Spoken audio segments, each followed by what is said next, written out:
décidé que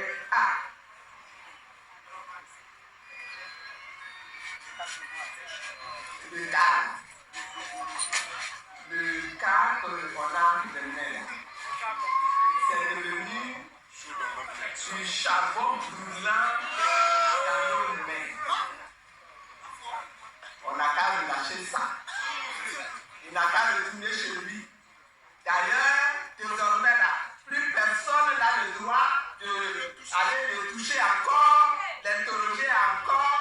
C'est fini, il n'a qu'à rentrer chez lui. D'ailleurs, quitte notre terre, là, rentre chez toi.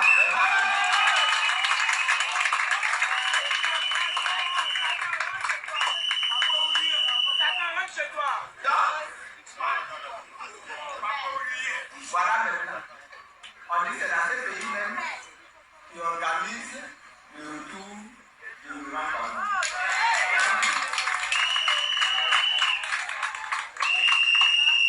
Donc on attend son retour. On attend son retour très prochain. Et on est content. Et on est en joie. Et on a le droit d'être en joie. Vous avez le droit d'être en joie.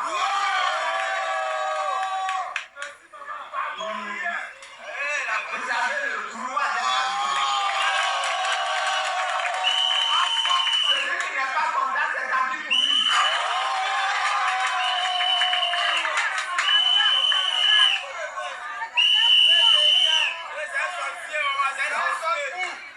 Car le projet politique, car le FPI de Babou, car 2 millions de femmes qui Babou, car l'association Simone Léger capable dit, levons-nous et préparons le retour de Laurent Gbagbo. Mais je dis, devez-vous préparer le retour de Laurent Gbagbo.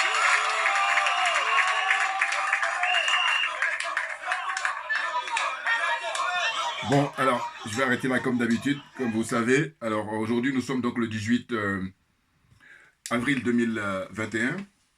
J'ai fait cette vidéo pour revenir sur l'actualité ivoirienne. Alors ça, je vous encourage à regarder. C'était le 11 avril dernier pour la célébration de l'anniversaire des événements qui ont eu lieu en Côte d'Ivoire en 2010-2011, précisément, 2011.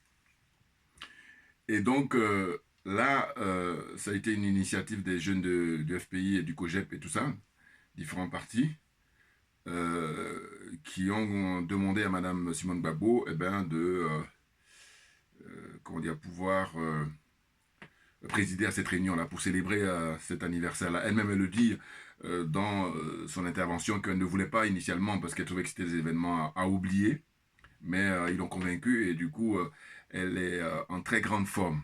Et c'est ce qui est réjouissant. Je vais vous dire pourquoi. Parce qu'en fait, de mon point de vue, cette dame fait de la politique. Alors évidemment, ceux qui sont avertis disent oh, c'est une porte ouverte, c'est vrai. Mais il y a beaucoup, justement, le problème en Afrique, qui viennent faire de la politique, soi-disant, voilà, alors qu'ils viennent pour les affaires. Et je donne toujours mon sentiment, comme vous le savez. D'abord, je me présente Djubian sur le net, c'est mon surnom. Et puis, accessoirement, je suis spécialiste de la France. Donc, Madame Simone Gbagbo, pour moi, eh ben, c'est un peu, comment dire, la moment de la, comment on appelle, la résistance ivoirienne face à l'impérialisme, face aux colons, face au colonialisme, face au néocolonialisme, face à la France-Afrique, naturellement. Voyez-vous, d'ailleurs, pour ne pas oublier, parce que, comme d'habitude, là, j'ai noté quelque chose rapidement, mais le professeur Kouvi Setchi, il est connu plutôt sous le nom de professeur Gomez, et je dois dire que la diaspora ivoirienne en France, et à Paris notamment, et ils ont eu l'occasion, depuis 10 ans, hein, de l'inviter à des conférences, débats, et il a été aussi interviewé pour demander la libération, exiger la libération du président Laurent Gbagbo. Bon, eh bien, je vous dis, récemment, il y a quelques semaines, il a fait une conférence, il fait des vidéos hein, que vous pouvez retrouver. D'ailleurs, c'est un grand monsieur, un très grand monsieur, que moi j'ai connu, je vous dis, dans les années, enfin en 2003. Voilà, on a fait connaissance chez un frère ici qui est très connu, donc je vous dirai un peu plus tard de qui s'agit-il, mais on se connaît, on a fait connaissance et puis on a eu l'occasion aussi de déjeuner ensemble certaines fois. Et moi j'ai beaucoup de respect pour l'homme parce que il a du savoir et puis c'est un homme intègre.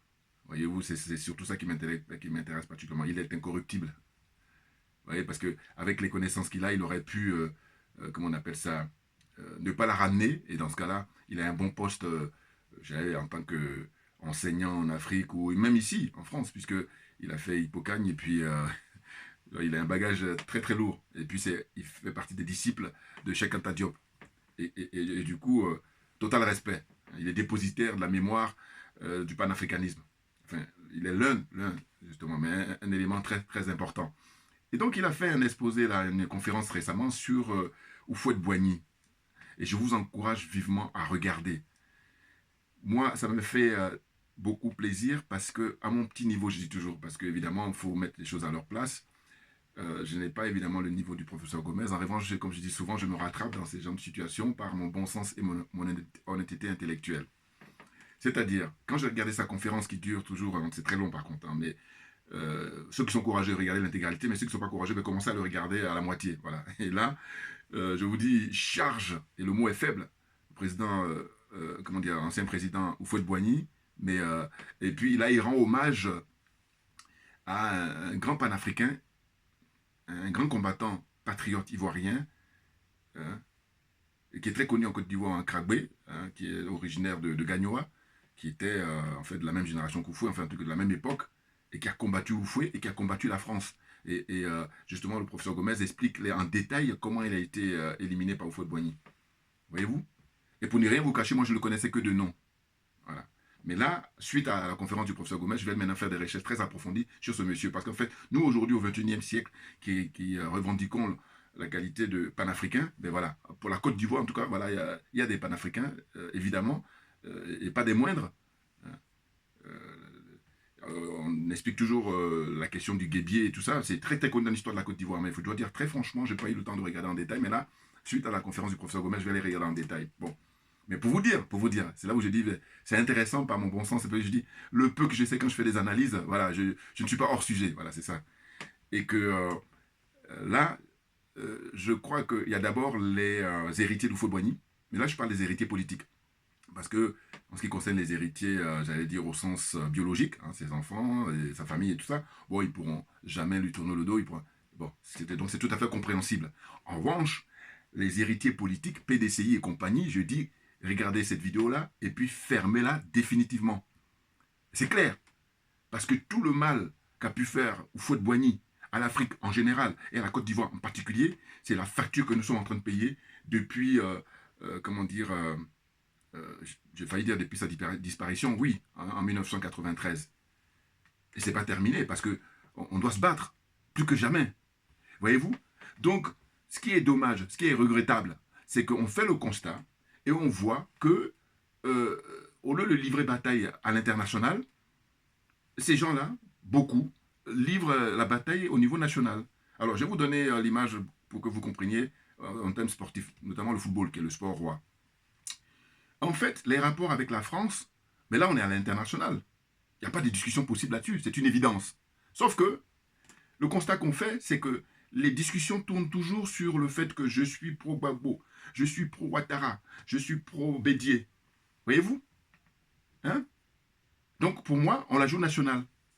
Et c'est très dommage, surtout circonstances atténuantes pour des gens qui n'ont pas assez de recul, qui n'ont pas beaucoup fait d'études. Mais le pire, c'est que il y en a beaucoup qui sont bardés de diplômes, qui ont un très très bon niveau, mais qui sont très légers. Et c'est dans cela que je dis, en fait, c'est une question de conscience politique. Et en apparence, ils font croire qu'ils l'ont, mais ils ne l'ont pas.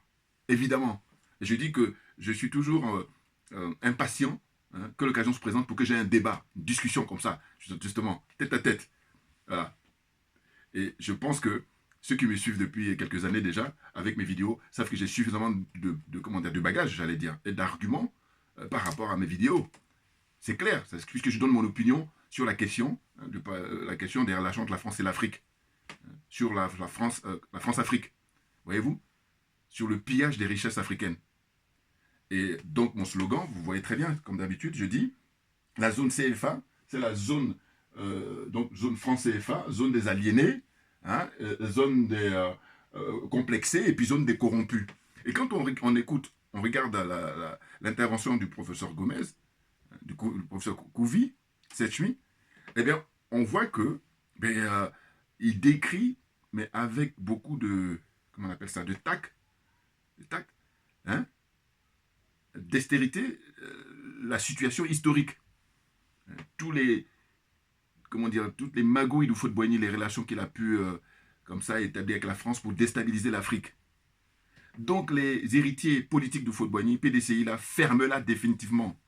Moi, je vous dis, ce qui me fait plaisir, c'est que je n'ai pas attendu aujourd'hui de regarder sa conférence pour dire ça. Tous ceux qui me suivent, regardez les archives de mes vidéos. Je dénonce toujours Houphouët-Boigny, mais là aussi, quand je parle de mon bon sens, c'est de dire quoi? C'est de dire qu'écoutez, moi, je suis toujours respectueux, en admiration même, pour les pères de l'indépendance. Voyez-vous, les Barthélemy Bokanda, les Kwame Nkrumah, les comment dire, Modibo Keïta, les Ahmed Sékou Touré, qui était d'ailleurs un grand rival à Houphouët-Boigny. Voyez-vous, les Patrice Lumumba. Vous voyez, la liste est longue. En tout cas, pas aussi longue que ça, mais en tout cas, voilà, j'ai pour habitude de citer les pères de l'indépendance, c'est-à-dire ceux qui se sont sacrifiés pour notre bien-être, pour notre libération, pour notre émancipation, et non pas ceux qui ont contribué pour qu'aujourd'hui, on soit les derniers, c'est-à-dire Houphouët-Boigny en l'occurrence. Et je dis dans la zone CFA, lui et Léopold Sédar Senghor, ces deux-là, mais chapeau au sens de avoir régné leur dignité. Ah, c'est bien de ça dont il s'agit. Ah ben oui.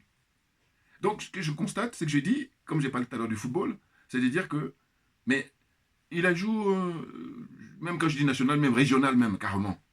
Alors que le fond du problème, c'est de se libérer du joug colonial, c'est-à-dire de se libérer de l'emprise de la France. Et que par conséquent, normalement, des gens qui ont un certain niveau, qui ont un bon niveau, ben on devrait plutôt œuvrer pour lutter contre la France-Afrique. Eh bien non. Ils sont là, je dis souvent que pour la plupart, on cherche à prendre la place de M. Ouattara, mais pour faire pareil. Donc vous avez la jeune génération, par exemple, je vais vous citer, qui me viennent à l'esprit.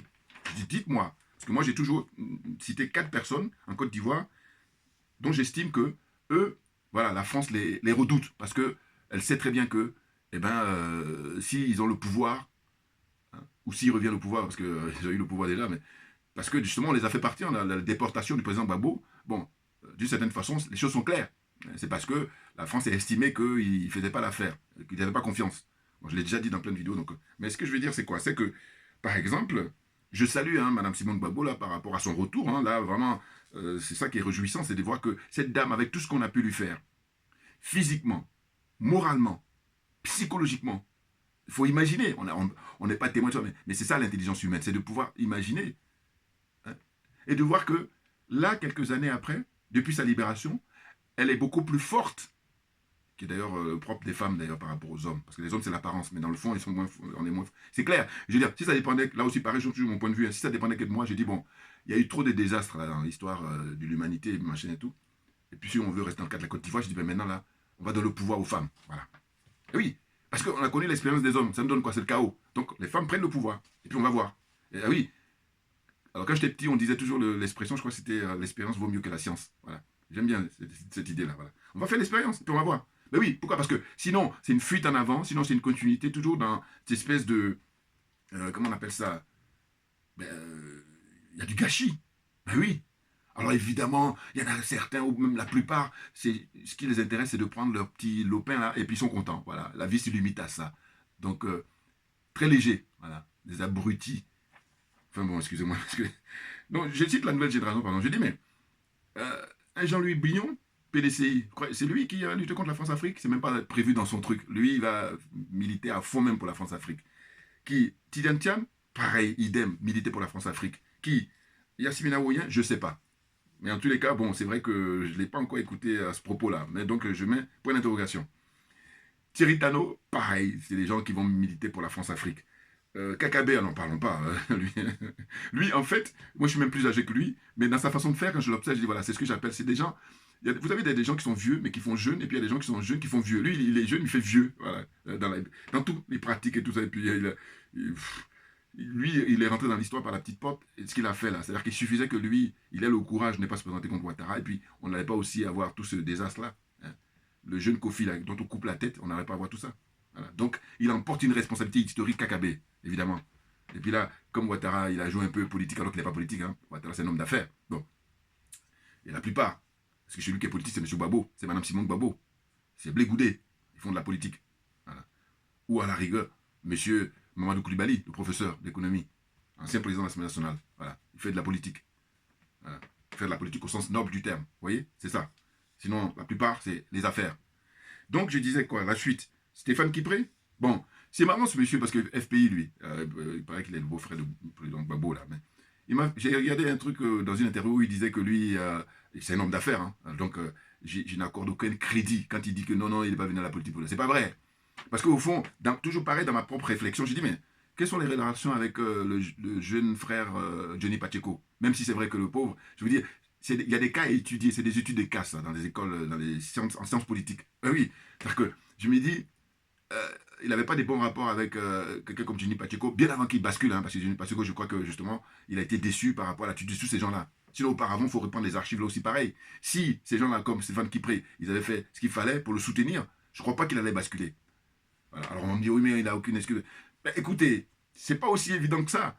Alors, moi, j'ai déjà fait des vidéos là-dessus où j'ai expliqué que Johnny Pacheco, les limites, je lui ai montré qu'on ne peut pas avoir combattu la France, parce que quand il combattait pour la libération du président Gbagbo, et puis maintenant se mettre du côté de Ouattara, non. Il a tourné le dos comment on appelle ça, à la lutte contre la France-Afrique. Les choses sont claires. Allez, je ferme le chapitre. L'actualité nous dit quoi? L'actualité nous dit que Adama Bictogo, ben, c'est lui qui est le président en intérim de l'Assemblée nationale. Pourquoi? Mais parce que le président de l'Assemblée nationale, monsieur, comment il s'appelle le président de l'Assemblée nationale, là, il s'appelle comment? Excusez-moi, je cherche le nom. Voilà, c'est Amadou Soumaoro. Voilà. Amadou Soumaoro, bon, pour des raisons de santé, il est absent du pays. Vous voyez? Bon, c'est pas nouveau, hein, parce que ça fait un moment qu'il a des problèmes de santé. Et donc, Adama Bictogo, aujourd'hui, au moment où je parle, là, hein, le 18 avril 2021, ben, ça y est, il a endossé le costume comme c'était prévu. Ça, c'était déjà. Et du coup, au niveau de la réflexion, je me dis quoi? Je me dis, vous voyez, mais c'était déterminant. J'ai fait des vidéos pour rendre hommage à la jeune femme, jeune sœur, qui était candidate à Beauville, qui a gagné face à Adama Bictogo. Vous voyez, donc République bananière, et je vous dis, ces pays-là viennent après la France. La France, c'est le premier pays de République bananière, et puis après, comme je dis toujours, la République démocratique de France, il faut dire dorénavant, ceux qui n'y pensaient pas. Surtout, c'est une question de n'y pas y penser. Voilà. Maintenant que j'ai dit, voilà, on est là pour échanger les idées, donc maintenant que j'ai dit, il faut dire hein, République démocratique de France. Donc, et après, maintenant, viennent les pays, les zones qu'elle a colonisées, là. Voilà. Ces colonies d'Afrique. Et ces comptoirs même d'Afrique. Parce que je crois qu'on peut les... Tant qu'à faire, on va y aller, là. Bon. Donc, à l'époque, cette jeune femme, la bataille se jouait. Elle représentait en fait l'étiquette EDS et PDCI, là-bas à Beauville. Hein? Eh bien, j'ai été stupéfait par le fait qu'on l'ait laissée toute seule, comme ça, livrer bataille avec Adama Bictogo. Alors qu'elle a fait des conférences, elle a fait des appels, comme ça, à demander du renfort. Et puis, ils sont dans des combines. C'est là que j'ai dit, voilà, on la joue régionale, alors que là, le niveau, il est très élevé, on est en Coupe du Monde, les gars. Ben oui, puisque à l'international, quand tu joues contre la France, en fait, et là, pas seulement la France, elle est en première ligne, mais sinon derrière, il y a les États-Unis, il y a le Canada, tout cela, mais bien entendu. Et c'est d'ailleurs, nous, notre malheur, c'est que nous, Africains, avec tout ce qu'on a connu, tout ce on nous a fait, vivre sous, je vais parler de l'esclavage, hein, la traite négrière, 400 ans, 500 ans, après il y a eu... la colonisation, le néocolonialisme, là on est... Et malgré tout ça, mais les gens ne tirent pas les leçons. Puis ils sont là, bonbonnés, ça croit que... Alors que zéro pointé, parce que vous êtes hors sujet. Vous êtes à faire le malin, mais il y a fouille, rien du tout. Sinon, montrez-nous. Comment ça se fait que... Regardez là, le taux de scolarité. Regardez là, les gens qui ne trouvent pas à manger, les gens qui ne trouvent pas à se soigner. Regardez, même le plus fort, c'est les hôpitaux. Ces gens-là prennent l'argent du peuple et puis viennent se soigner ici. Là, je pense que concernant la question des soins, qui viennent ici, les ministres, premiers ministres, président de la République, alors M. Ouattara lui vient en permanence, limite même, je crois qu'après Paul Biya, eh ben, c'est M. Ouattara. C'est-à-dire de venir comme ça ici en France, enfin en tout cas en Occident comme ça à ce moment-là. Ah oui, oui, oui, oui. Paul Biya, lui, c'est un cas à part, exceptionnel, hein, vraiment exceptionnel, parce qu'aller dormir en Suisse pendant des mois et des mois, pour ne même pas dire des années, et puis là, Ouattara, lui, vient pratiquement toutes les semaines à Paris pour des raisons de soins. Et puis en même temps, il profite pour avoir des entretiens avec Macron, hein, pour lui dire qu'est-ce que je dois faire. Il a tellement une angoisse. Parce que je vais faire encore le rappel, je dis que, sur mon point de vue, les acteurs là que vous voyez, bon, le général Gueye est parti, mais quand il était vivant, lui, il était craint parce que c'était un militaire qui avait une bonne formation, parce qu'il était formé ici à l'école de guerre. Bon, puis après, il reste maintenant les trois acteurs. C'était M. Gbagbo, hein, M. Ouattara et puis M. Konan Bédié. Toujours mon point de vue, hein, dans mon analyse en tant que panafricain, en tant que citoyen ordinaire, je dis que en fait, ces acteurs-là, Konan Bédié, il est complexé par, comment dire, M. Ouattara, par rapport à son parcours. Parce que M. Ouattara n'est pas un fils à papa. En revanche, M. Konan Bédié est un fils à papa. Il est je vous dis, l'enfant naturel d'Houphouët-Boigny. Houphouët-Boigny l'a eu avec sa une bonne, là-bas, à Dimbokro. Hein, voilà.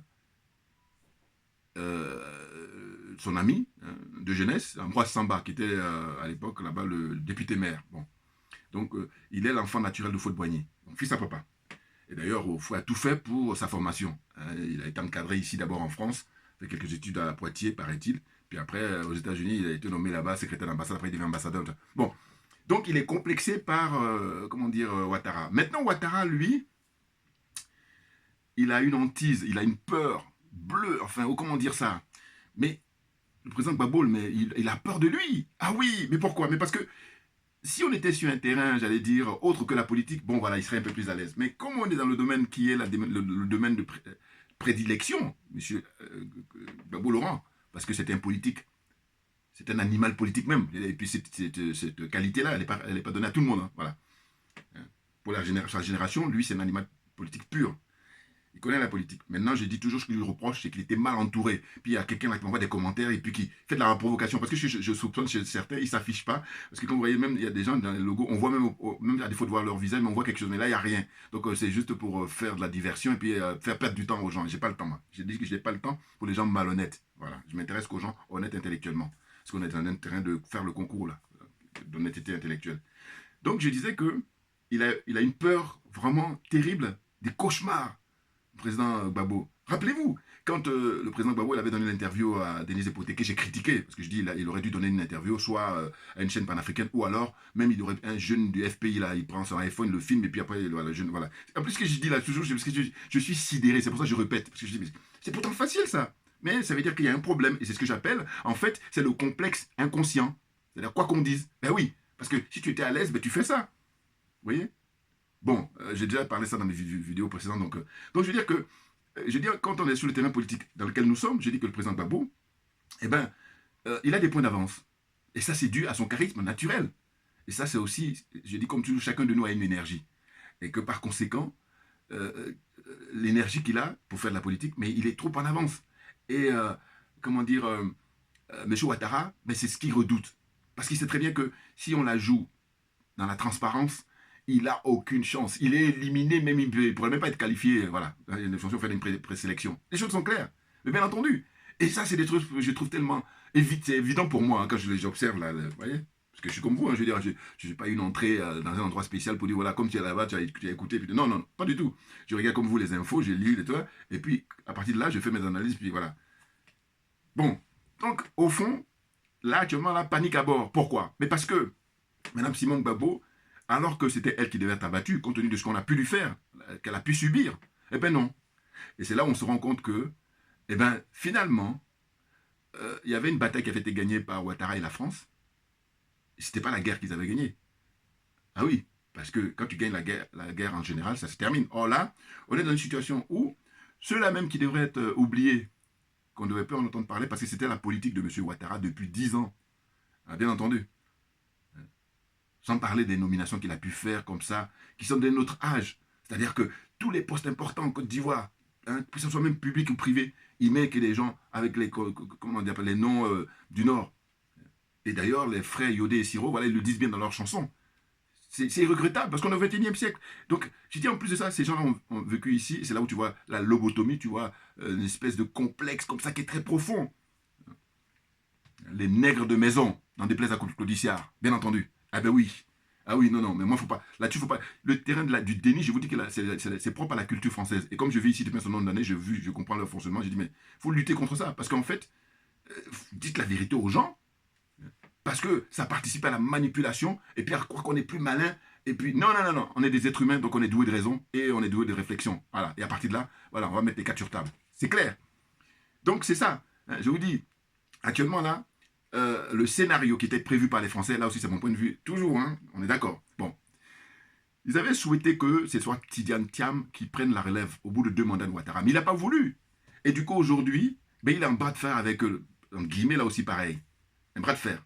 C'est-à-dire quoi? C'est-à-dire que lui, il voulait faire sa tête, et du coup, eh bien, là maintenant, eux, par contre, comme ils sont champions du monde, l'oligarchie française, pour manipuler les gens, hein. Ah bah oui, ça c'est leur spécialité. Là, il faut leur donner, je sais pas moi, prix Nobel et tout ce que vous voulez, les prix importants, pour montrer que vraiment là-dessus, il n'y a pas de concurrence possible.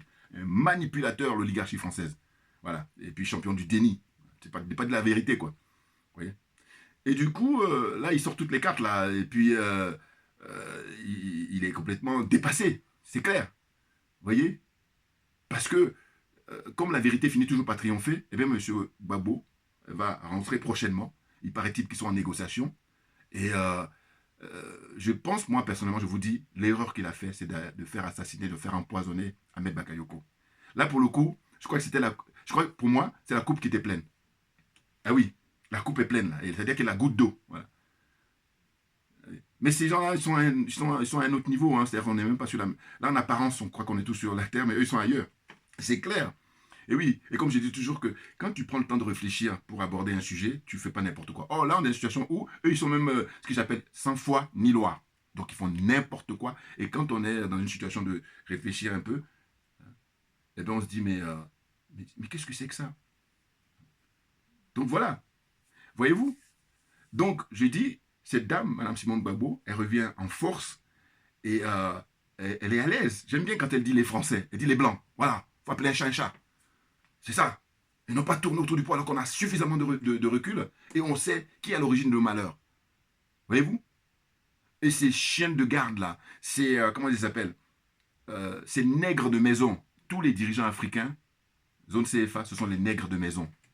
C'est tout. J'ai déjà expliqué dans d'autres vidéos qu'est-ce que j'appelle être nègre de maison. Donc les choses sont claires. Je fais un concours d'honnêteté intellectuelle. Mais bien entendu, bien entendu. Donc je dis, moi je suis très content quand je la vois comme ça intervenir en pleine forme. Prends le micro, puis les gens sont en jaille, comme on dit au pays, en Côte d'Ivoire. C'est clair. Mais qui aurait imaginé? Parce que Ouattara, il avait mis le paquet. Et quand je voyais des fois, c'est pour ça que j'ai dit que moi, en fait, j'ai pris congé de regarder le journal télévisé de la RTI, alors qu'auparavant je le faisais, pour m'informer un petit peu. Même si je sais que, évidemment, c'est sa propagande, mais comme ça permet de glaner un peu l'ambiance là-bas. Eh bien, figurez-vous que, depuis le 31 octobre, justement, comme j'ai vu que là, il a vraiment officialisé son usurpation, et puis il y a le cachet de la France qui valide, j'ai dit, bon, RTI là, en ce qui concerne les infos, hein, parce que sinon je regarde les émissions de distraction, voilà. Parce que je dis, franchement, quand je regarde les émissions de distraction, hein, eh ben, ils sont beaucoup plus sérieux que les émissions politiques, où là, ils font la langue de bois, et c'est fatigant, voilà. J'ai dit, mais écoutez, à l'heure d'Internet, à l'heure des réseaux sociaux, vous avez les informations qui viennent des États-Unis, qui viennent d'Angleterre, qui viennent du Zimbabwe, qui viennent, que dis-je encore, d'Afrique du Sud, ou qui viennent du Maroc ou de Tunisie. Ou, vous voyez ce que je veux dire? Donc, à volonté, tu prends les informations, tu essaies de faire, comment on appelle ça, une espèce de croisement comme ça. Hein, et puis, tu vois, sur le même sujet, qu'est-ce qui dit vrai? Oh, là, c'est pas le cas, ils sont là. Donc, tu dis, mais ils vivent sur quelle planète, là? À l'époque, il y a plusieurs décennies, il n'y avait pas d'Internet. Encore, on dit, bon, c'était réservé l'information qu'à des gens, des professionnels. Mais aujourd'hui, non. Vous voyez? Même des jeunes gens qui sont au collège ou machin, voilà, ici, ils sont intéressés au sujet, ils ont une maîtrise pour pouvoir expliquer hein, la situation. D'ailleurs, je suis toujours, je vous dis, épaté par les Africains qui écoutent RFI quand ils donnent le... Alors, je regrette un peu avec le recul, je dis, mais franchement... l'oligarchie française, ils se font plaisir parce qu'en réalité, s'il n'y avait pas les Africains, mais il n'y a aucune audience, parce que cette audience-là, des RFI, de France 24, de TV5, c'est que les Africains qui sont aux abonnés, autrement. Et nous, nos vidéos, quand on fait des vidéos là, c'est pour justement éveiller les consciences. Et le dire, c'est très peu que de le dire, naturellement. Vous voyez? Donc, j'ai dit, le problème en Côte d'Ivoire, dorénavant, il faut la jouer internationale. Et la jouer internationale, c'est se battre contre la France-Afrique. Mais sinon, les Ivoiriens sont toujours là. Et d'ailleurs, il faut que je le dise, parce que c'est ce que je pense profondément. En fait, moi, je suis ivoirien. Voilà. Je suis panafricain d'abord et ivoirien ensuite. Bon, pas comme les autres qui croient qu'ils sont d'abord ivoiriens et puis après ils sont n'importe quoi. Bon. Eh bien, écoutez, on pourrait se demander, mais comment ça se fait que justement les Ivoiriens, mais les Ivoiriens ont été élevés là-dedans, c'est-à-dire qu'avec Houphouët-Boigny, hein, voilà, on n'empêche. Vous voyez? Au sens où, c'est un peu comme les Français. Je crois que, d'ailleurs, ce que j'ai dit que la Côte d'Ivoire, c'est le bon élève de la France, mais vraiment à beaucoup d'égards, à plusieurs niveaux. Par exemple, les Français, ils estiment qu'ils sont les plus beaux, ils sont les plus chics, tout ce que vous voulez. Alors que, moi, je vous dis, il y a quelques années, quand j'ai voyagé, je suis allé à Barcelone. Mais quand j'ai vu, mais c'est magnifique. Vous voyez? Mais là, suite à mon voyage là-bas, il y a quelques années, hein, 15, 20 ans même, eh ben, je me suis dit quoi? Je me suis dit, mais en réalité, mais ils savent vendre leur truc. Voilà, c'est ça, c'est tout. Donc, il faut savoir vendre ton produit, c'est tout. Tu sais le vendre. Parce qu'en réalité, si toi-même, tu es content de ton produit, mais l'autre, il va finir par se soumettre. Et c'est ce que font les Français. Voilà. Moi, je dis, c'est mon expérience en tant que spécialiste, en tant que spécialiste de la France. Sinon, pensez bien. Attendez, il y a des villes au monde qui sont magnifiques. Ceux qui ont la chance, moi, je n'ai pas la chance de beaucoup voyager, mais le peu là que j'ai fait, j'ai regardé, j'ai dit, mais attends, mais qu'est-ce qui se passe là? Voilà. Donc, c'est aussi pareil quand tu voyages.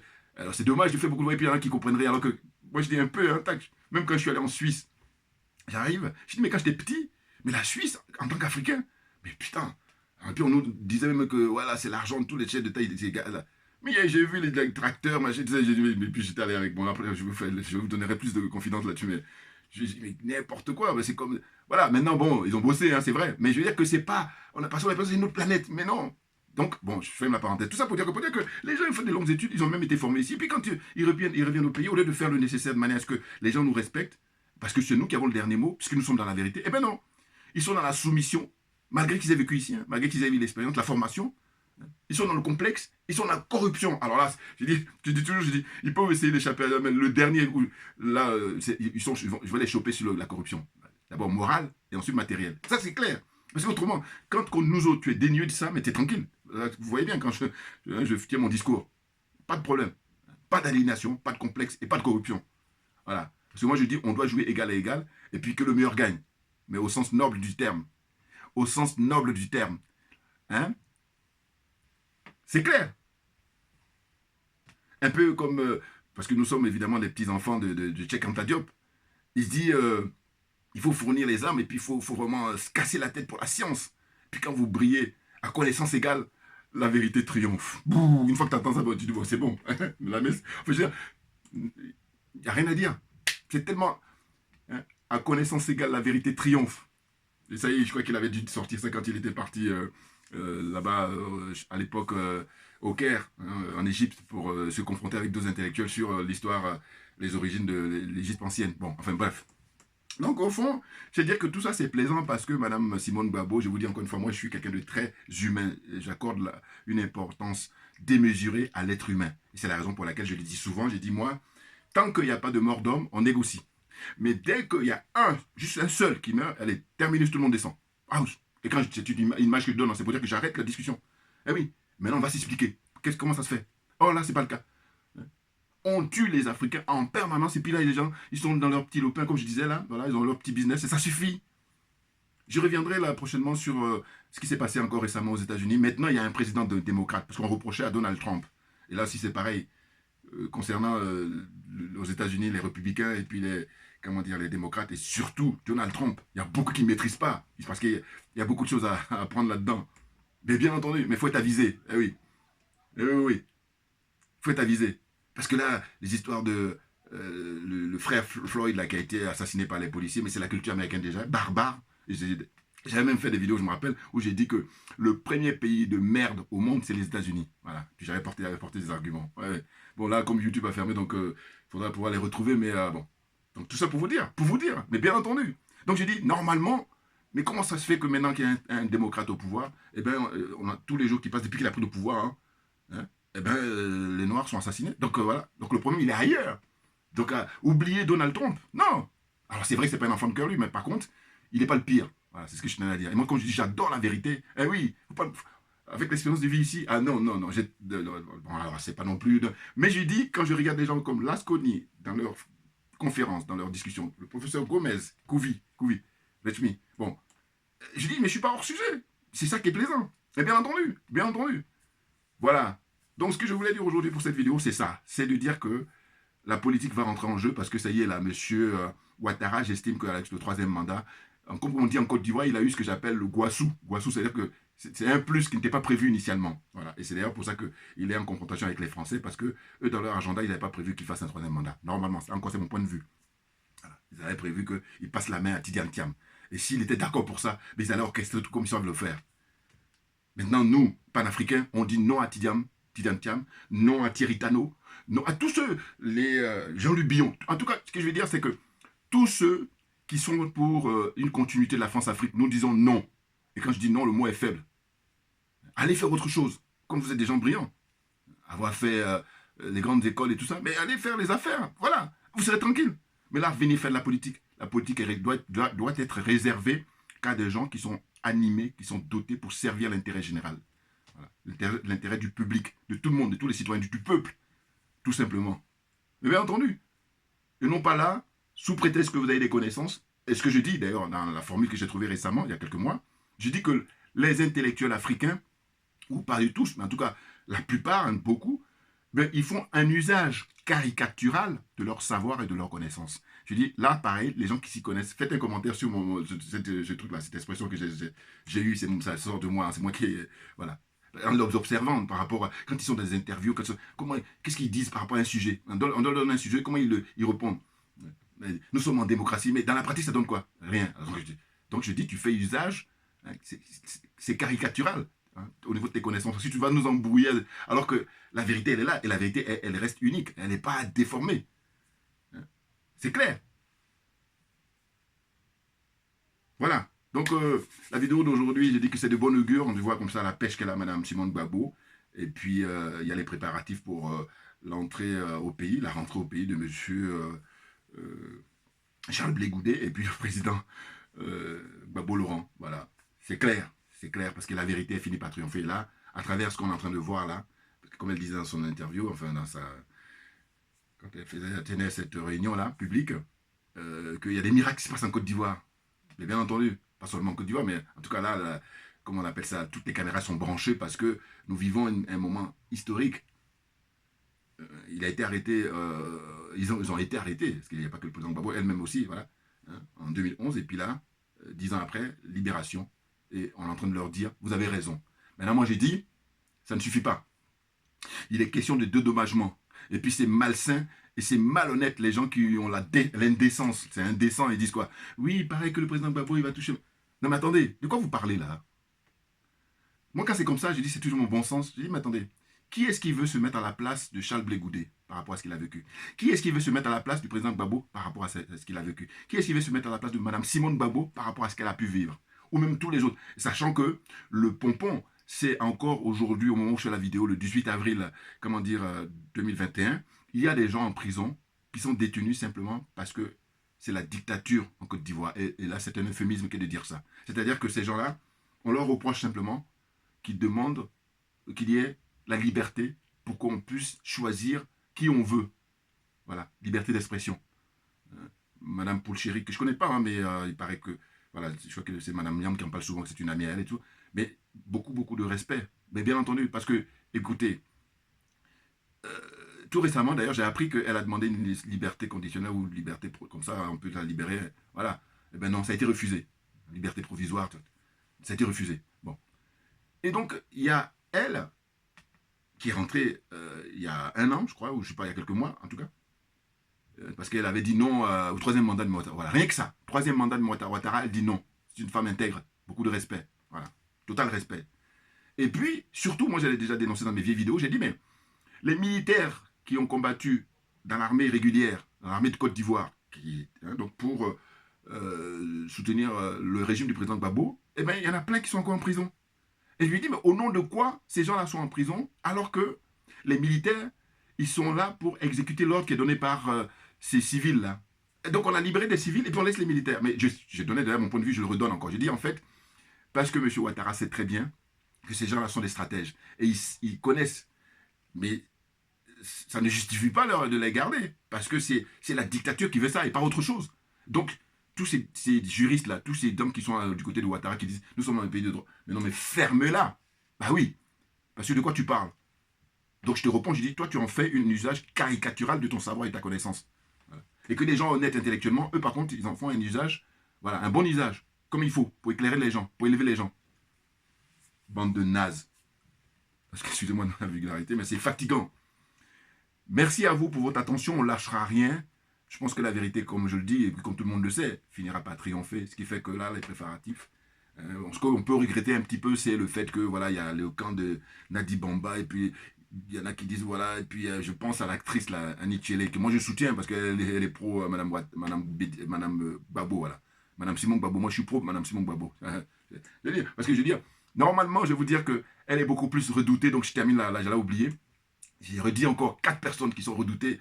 Professeur Mamadou Koulibaly, Charles Blé Goudé, le président Gbagbo et puis Mme Simone Gbagbo. Maintenant, je vous dis dans les 4 là, pour classer encore plus la France qui redoute, ils ont peur que ces gens-là reviennent au pouvoir, c'est, j'allais dire, je vais surprendre beaucoup de gens que je dis souvent, je dis mais en fait le président Gbagbo c'est celui qui les redoute le moins. Ah ben oui, mais ça aussi pareil, c'est ma réflexion et puis l'observation.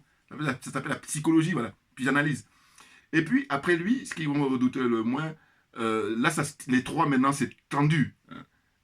Et Charles Blé Goudé, lui, simplement, ce qui se passe, c'est son âge. Voilà. Et c'est là où il est redoutable parce que, naturellement, comme il est jeune, hein, même si je dis que c'est vrai que la mort, elle n'attend pas, elle arrive à n'importe quel moment, c'est vrai, mais on sait très bien que statistiquement, ou de manière naturelle, voilà, quelqu'un qui est jeune, il a amené, et heureusement d'ailleurs, avant à vivre pour qu'il arrive à l'âge, voilà. Et voilà, donc c'est ces 3-là, c'est-à-dire que Simone Gbagbo, Blé Goudé et puis le Mamadou Koulibaly, le professeur, voilà, parce que lui, il a déjà écrit depuis des décennies, voilà, sur le pacte colonial. Voilà. Donc c'est quelqu'un qui est un expert pour lutter contre la France-Afrique. C'est la raison pour laquelle moi, les gens qui sont dans la vérité, ils m'intéressent. Et je n'ai pas le temps pour autre chose. Merci pour votre attention et puis à très bientôt. On lâche rien. Vous voyez? Donc voilà, on est toujours au taquet là.